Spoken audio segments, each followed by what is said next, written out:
Hey guys, how to deactivate Facebook page permanently. Want to deactivate your Facebook page but can't find the right option? Most people get confused because the settings are hidden. In this video, I'll show you step by step how to deactivate your Facebook page safely without deleting anything. Stay with me and let's get started. Open Facebook and any page deactivate, switch that and click the top 3 lines.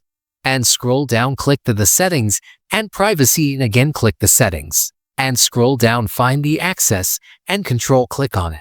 And select deactive page and press continue. And this select one and press continue. And this is the number of days. This page will reactivate it automatically after 7 days. If you want to make it permanent, click on it, click below Toten reactivate automatically and press continue. And again press continue. And click the deactivate page. And that's it. Your Facebook page is now successfully deactivated.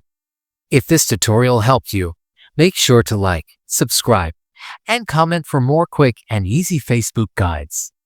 Thanks for watching. See you in the next video.